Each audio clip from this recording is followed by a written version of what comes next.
नमस्कार दोस्तों, OCN network में आपका स्वागत है। मैं हूं ओमकार चौधरी। भारत के बड़े एक्शन से पहले इस समय के जो हालात हैं, भारत में भी और पाकिस्तान में भी, उनको बयान करना बहुत मुश्किल है। सिर्फ इंगित कर सकते हैं कि हाहाकार मचा हुआ है पाकिस्तान के भीतर भी। लोग सिर छिपाने के लिए सुरक्षित जगह तलाश कर रहे हैं। सबके दिमागों में ये बात बैठी हुई है और अब तो चूंकि 7वां 8वां दिन है, मानसिक तौर पर वो तैयार हैं। क्योंकि अतीत में भी जब जब इस तरह के पाकिस्तान की तरफ से किए गए हमलों का जवाब भारत ने दिया है और प्रधानमंत्री नरेंद्र मोदी ने जो भी घोषणाएं की हैं, उनको जिस तरीके से करके दिखाया है, उनको अब रत्ती भर भी कोई इसमें इफ एंड बट उनके दिमाग में नहीं रह गया है कि भारत बहुत बड़ा और कड़ा जवाब देने वाला है और ये किसी भी समय हो सकता है। बाकी का तो छोड़ दीजिए, वहां के रक्षा मंत्री रात में 2 बजे पाकिस्तान की जनता के नाम एक संदेश जारी करते हैं कि हमारी इंटेलिजेंस की रिपोर्ट है कि अगले 24 से 36 घंटे के भीतर भारत अटैक करने वाला है। और उन्होंने ये भी बता दिया कि साहब कहां कहां अटैक होने वाले, जिसके बारे में किसी को जानकारी नहीं है। उसके बारे में पाकिस्तान के रक्षा मंत्री को सपने आ रहे हैं और इस तरह की बातें करके वो क्या हासिल करने वाले हैं, और वो सब चीजें मैं बताना नहीं चाहता दोबारा।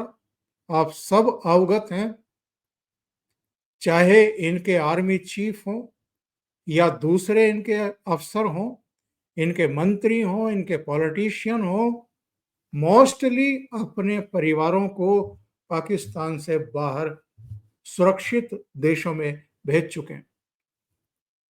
कई देशों की एडवाइजरी जारी हो चुकी है।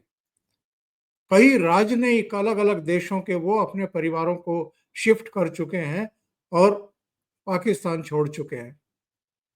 एयर स्पेस इन्होंने 50% उड़ानों में कटौती कर दी है। यानी आप अंदाजा नहीं लगा सकते कि इस समय पाकिस्तान के, जिसको हम इस्टेब्लिशमेंट कहते हैं, उसके होश उड़े हुए हैं, होश फाख्ता है।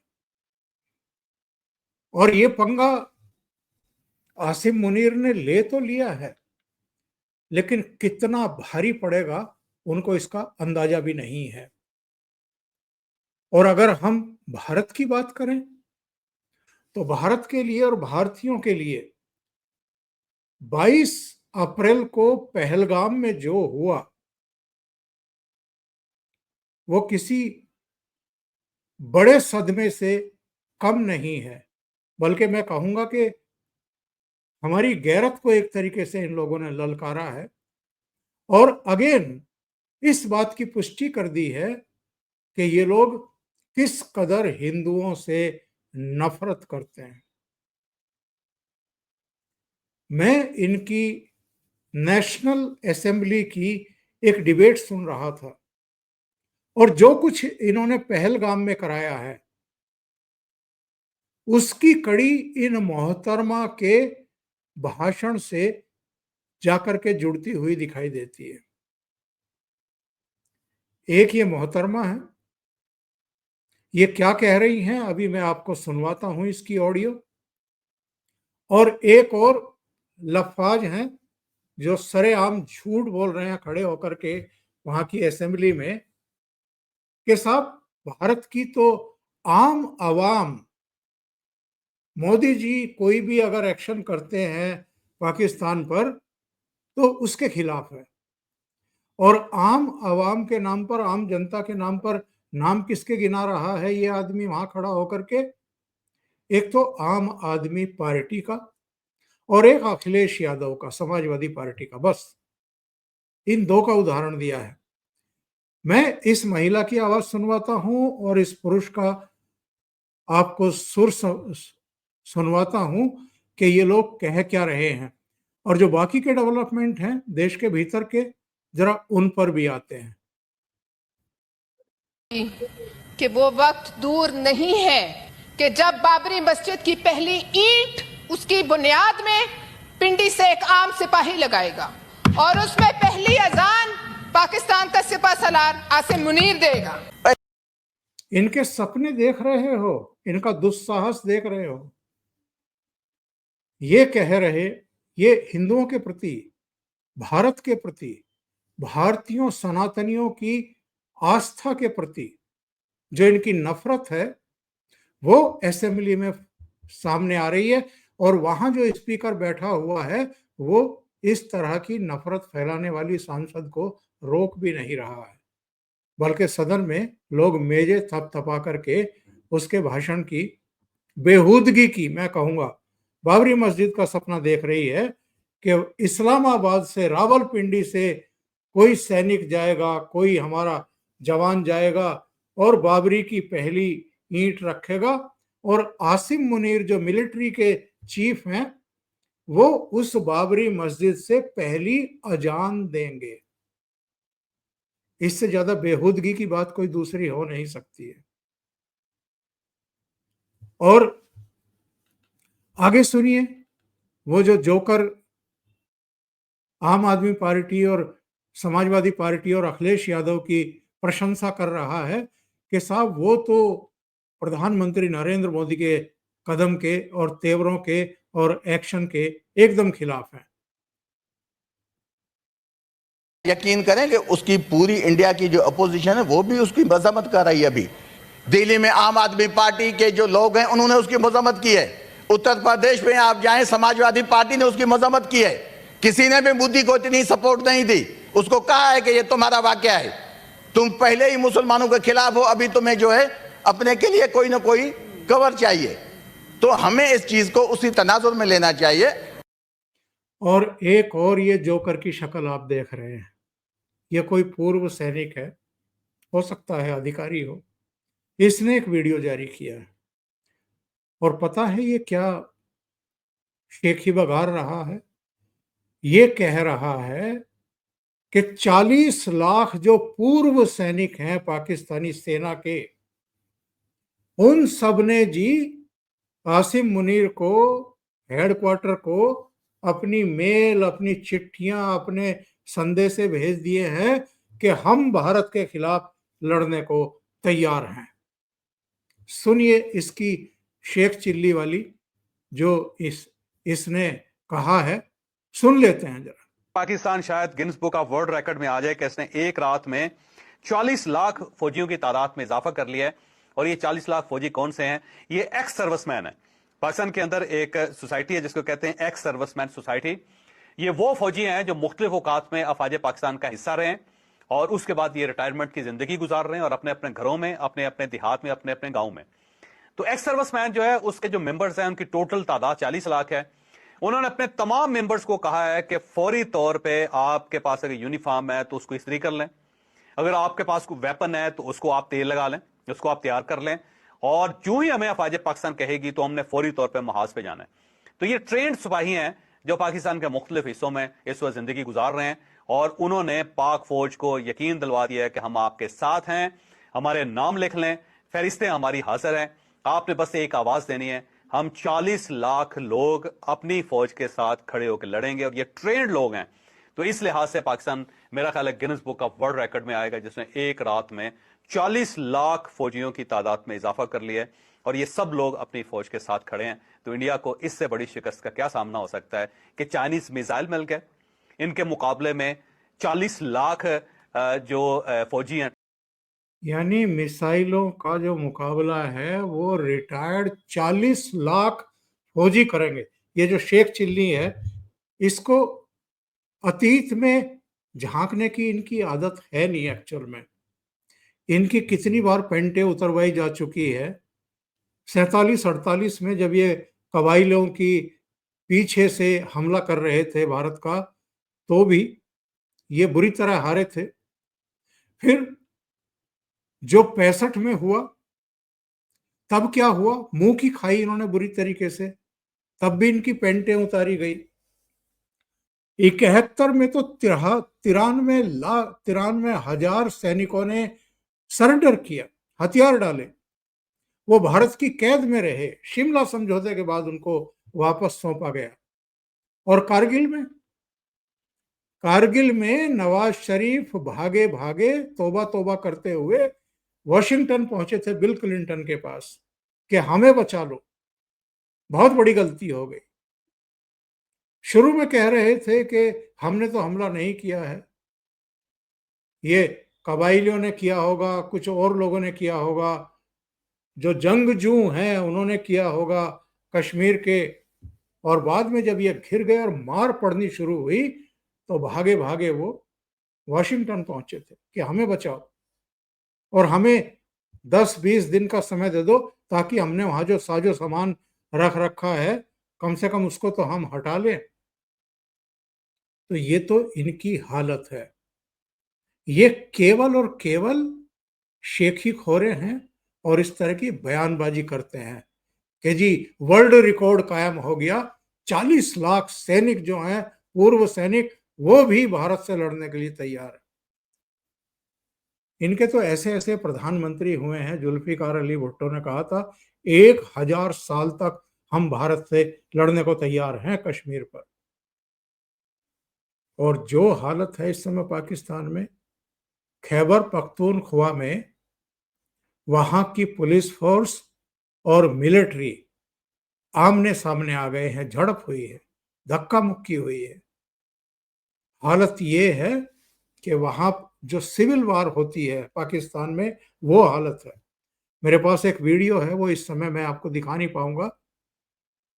खान अब्दुल गफ्फार खान के पोते हैं या परपोत्र हैं, वो ये कहते हुए दिखाई दे रहे हैं कि लड़ ले पंजाबी सैनिक, हमारी सेना तो, जो हमारे यहाँ के सैनिक हैं वो तो नहीं लड़ रहे। यानी इतने ज्यादा मतभेद, इतने ज्यादा अंतर विरोध और बगावत की स्थिति है इस समय आसिम मुनीर के खिलाफ। और जो मैं भारत की बात बता रहा था कि भारत में क्या हालात है, मैं आपको 2 जगह की वीडियो दिखाता हूं कि किस तरीके से इनको धक्के मार मार करके, ढूंढ ढूंढ करके निकाला जा रहा है और भारत से बाहर फेंका जा रहा है, डिपोर्ट किया जा रहा है जबरन इनको ढूंढ ढूंढ करके। और इनमें कोई 17 साल से भारत में बैठा है, कोई 20 साल से, कोई 30 साल से, कोई 40 साल से, और यही बच्चे पैदा कर रहे हैं, उनको बड़े कर रहे हैं, उनकी शादियां कर रहे हैं। और पासपोर्ट कहां का है इन लोगों के पास? पाकिस्तान का। यहां की नागरिकता तक नहीं मिली है, फिर भी यहीं बैठे हुए हैं। और ये जो पाप है ना कांग्रेस के, कि कभी इन लोगों को जांच पड़ताल करके वापस नहीं ठेला गया, वापस नहीं भेजा गया, ये इतना बड़ा फॉल्ट लाइन है जो अब पकड़ में आया है। और मोटा भाई यानी अमित शाह अब इनको सबको ढूंढ ढूंढ करके, धकिया धकिया करके, लात मार करके यहां से निकाल रहे हैं कि नहीं, आप यहां नहीं रह सकते। रोवाराट मचा हुआ है, छातियां पीट रहे हैं, सिर पीट रहे हैं, हमें क्यों निकाला जा रहा, हमारी क्या गलती है? जिन्होंने पहलगाम में हत्याएं की है उनको ढूंढ करके उनको सजाएं दो, हमें क्यों सजा दे रहे? अरे भाई, तुम जब भारत के नागरिक ही नहीं हो, किस हैसियत और हक से तुम भारत में रह रहे हो और भारत की अर्थव्यवस्था पर बोझ बने हुए हो? यही बच्चे पैदा करते हो, पाकिस्तानियों से शादी करते हो, वहां प्रेग्नेंट होकर के यहां आते हो और यहां बच्चे पैदा करते हो, पालते हो। क्योंकि हमारी पॉलिसीज गवर्नमेंट की ऐसी हैं कि जो भी यहां रह रहा है, जिसका राशन कार्ड बन गया, जिसका वोटर आईडी कार्ड बन गया, जिसका आधार कार्ड किसी वजह से बना दिया गया, उनको राशन मिलता है। तो इतना बड़ा फॉल्ट लाइन इस समय सामने निकल करके आया जिसकी कोई सीमा नहीं। और एक मौका है ये देखिए विजुअल्स, जब इनको निकाला जा रहा है जगह जगह से और बसों में भर करके इनको इनके देशों के लिए रवाना किया जा रहा है।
ये जो आवर्जन कानून बना है कुछ समय पहले, उस आवर्जन कानून की वजह से ही अब वो आवर्जन कानून याद काम आ रहा है।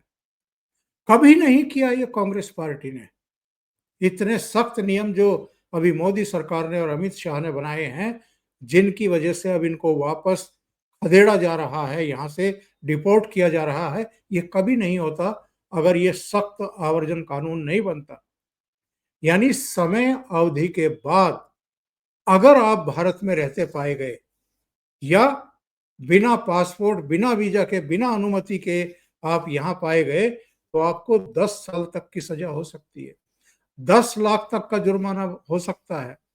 और जो टाइम लिमिट दी जाए, अगर उसके बाद आप यहाँ रहते पाए गए, गिरफ्तार हुए, तो 5 साल तक की सजा, 5 लाख तक का जुर्माना और 3 साल की सजा और 3 लाख तक का जुर्माना, ये प्रावधान है। अभी हाल ही में, तब तक ये पहलगाम का अटैक भी नहीं हुआ था, मेरी नजरों के सामने एक वीडियो आया था और वो मैंने सेव करके रखा हुआ था, मैं आपको वो सुना देता हूं। अमा पनौतियों के लिए बहुत ज्यादा दुख की खबर है। मोटा भाई ने घुसपैठियों के घोड़े लगा दिए, खुदा की कसम। संसद में इमिग्रेशन और फॉरेनर्स बिल पास हो गया है। मतलब अगर कोई घुसपैठिया भारत में बिना वीजा और पासपोर्ट के मिला तो उसे 5 साल की जेल और 5 लाख रुपए का जुर्माना भुगतना पड़ेगा। और अगर कोई घुसपैठिया फर्जी आधार कार्ड और पासपोर्ट जैसे दस्तावेजों के साथ मिला तो उसे 7 साल की जेल और 10 लाख रुपए का जुर्माना भुगतना पड़ेगा। और अगर कोई हरामजादा इन घुसपैठियों को देश में घुसाता और बसाता हुआ पकड़ा गया तो उसे 3 साल की जेल और 3 लाख रुपए का जुर्माना भुगतना पड़ेगा, खुदा की कसम। और सबसे मजेदार बात यह है कि अगर पुलिस को किसी पर शक हुआ कि ये साला घुसपैठिया है तो उस घुसपैठिए की जिम्मेदारी होगी ये साबित करने की कि वो भारत का नागरिक है। इसलिए अब जो ये कहेगा कि कागज नहीं दिखाएंगे वो उठाकर बाहर फेंक दिए जाएंगे, खुदा की कसम। ये जानकर अगर आपको भी खुशी हुई है तो कमेंट बॉक्स में मोटा भाई के लिए पुच्ची भेजकर अपने शहर में घुसपैठियों को ढूंढना शुरू कर दीजिए। और हाँ, वीडियो को शेयर जरूर करें ताकि पूरा देश घुसपैठियों को ढूंढना शुरू कर दे, खुदा की कसम। देश तो इस समय बेहद गुस्से में है और सरकार जो कुछ कर रही है मजबूती से उसके पीछे खड़ा हुआ है। कुछ जो ढूंढ निकाले गए हैं और जिनको वापस भेजा जा रहा है, उनमें से कुछ के इंटरव्यू अलग अलग चैनलों और एजेंसियों ने लिए हैं। मैं आपको वो भी सुनवा देता हूं। पासपोर्ट हम एज ए पाकिस्तानी नेशनल्स वहाँ से पासपोर्ट अप्लाई करके थ्रू लीगल तरीके से आए थे हम, ठीक है। हम यहाँ पे 17 सालों से, हम 2008 में आए थे, 24/11/2008 में। तो हमने विद इन 15 डेज यहाँ पे आते ही हमने वीज़ा स्टे करवाया था। तो उस टाइम पे स्टेटहुड भी था, ठीक है, तो इनका अपना ये था। तो उसके बाद अचानक से ये जब चीज़ होना समझ नहीं आ रही कैसे करेंगे। सरकार से मैं यही अपील करूंगा, देखो सबसे पहले तो प्रैक्टिकली होकर सोचा जाए, ठीक है। सबसे पहले ये सरकार से मैं अपील करूंगा कि आप कुछ टाइम की मोहलत दे दें, कुछ हल निकालें, कुछ टाइम की मोहलत दे दें। अब जो फैमिलीज यहाँ पे पिछले 20-20, 30 सालों से रह रही हैं, हमने वोट भी कास्ट किया, हमारे हर एक डॉक्यूमेंट्स यहाँ के बने, आधार कार्ड है, इलेक्शन कार्ड है, राशन कार्ड है, हमारा डोमिसाइल है मेरी यहाँ की, बाकी सारे डॉक्यूमेंट्स मेरे बने। अब मैं यहाँ से कहाँ जाऊँगा? यानी सारे डॉक्यूमेंट बनवा लिया इस पाकिस्तानी ने आकर के। रावलपिंडी का रहने वाला है, 2008 में आया था, 17 साल में इसने राशन कार्ड भी बनवा लिया, डोमिसाइल सर्टिफिकेट भी बनवा। डोमिसाइल सर्टिफिकेट मतलब जहां जन्म हुआ हो वहां का। जन्म हुआ रावलपिंडी में और इसने सारे काम दत्तकर्म यहाँ करवा लिए। आगे सुनिए। नाम क्या? शाहीना तबस। कहाँ से आ रही हैं आप? कश्मीर से। कौन से कश्मीर से? श्रीनगर, हिंदुस्तान कश्मीर से। क्या ये लेटर किस चीज है? ये डिपोर्ट किया गया है मुझे। कहाँ किसने? गवर्नमेंट ऑफ इंडिया ने, सिंपल सी बात है। अच्छा, तो कब आप आई थी? मैं पैदा यहीं हुई हूँ। मेरा कश्मीरी सारा जम्मू कश्मीर की मैं हूँ। शादी पाकिस्तान में हुई थी, तो फिर वहाँ डिवोर्स हुआ, फिर मैं और आई, फिर मैं 42 ईयर्स यहाँ रही। तो आज इन्होंने नोटिस निकाला कि यहाँ से आपको नेशनलिटी नहीं मिली है, इस वजह से आप वापस जा सकती हो। वहाँ के ऑफिसर्स ने आपको ये लेटर दिया? कहाँ के? इंडिया के। 42 साल से यहाँ रह रही थी बिना नागरिकता के। आप समझ सकते हैं कितनी गंभीर परिस्थितियां हैं। और ऐसे लोग जो यहाँ 20 साल, 30 साल, 40 साल से रह रहे हैं, उनका पाकिस्तानी, जिसको हम इस्टेब्लिशमेंट कहते हैं, वो कितना मिसयूज कर रहा होगा आप अंदाजा भी नहीं लगा सकते। इसलिए जब कभी पाकिस्तान के खिलाफ यहाँ पर कोई प्रदर्शन होता है तो इन लोगों को आग लग जाती है। जी, ये होम मिनिस्टर की लेटर है ना, आप पढ़िए। आप इनके बेटे? जी। क्या कहा गया?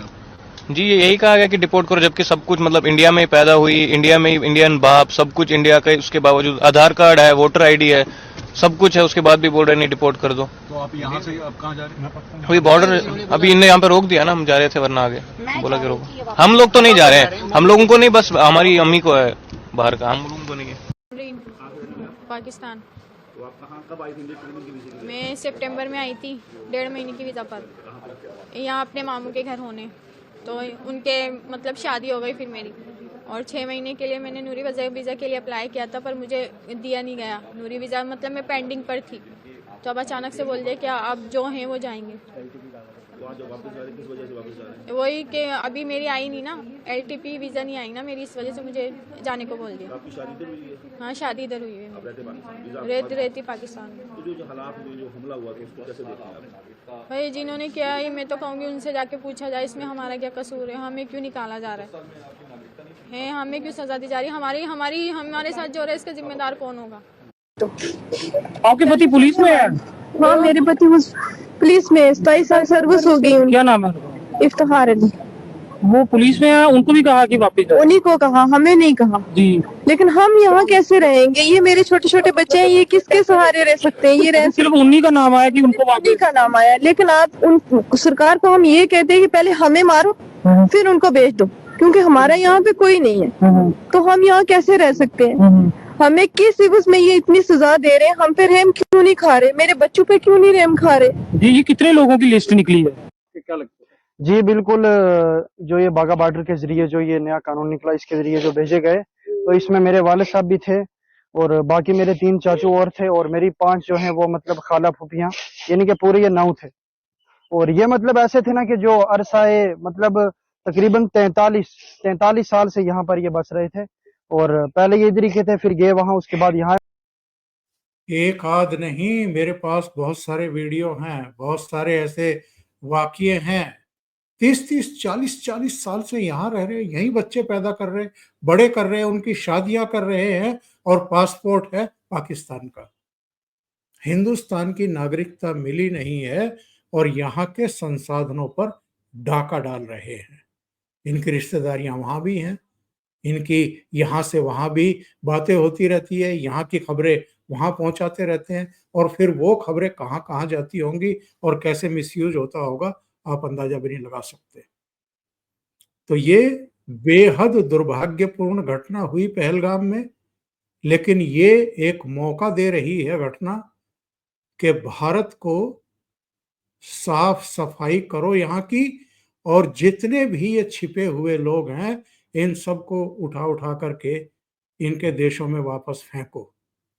अभी के लिए इतना ही। बहुत बहुत धन्यवाद। अगर आपको ये चैनल और इसके कंटेंट पसंद आ रहे हैं तो लाइक करें, कमेंट करें, वीडियो को शेयर भी करें। अभी तक अगर आपने ये चैनल सब्सक्राइब नहीं किया है तो सब्सक्राइब कर लें, साथ में लगे बेल आइकॉन को दबाना ना भूलें ताकि आगे आने वाले वीडियो और उनके नोटिफिकेशन आप तक पहुंचते रहें। बहुत बहुत धन्यवाद। नमस्कार।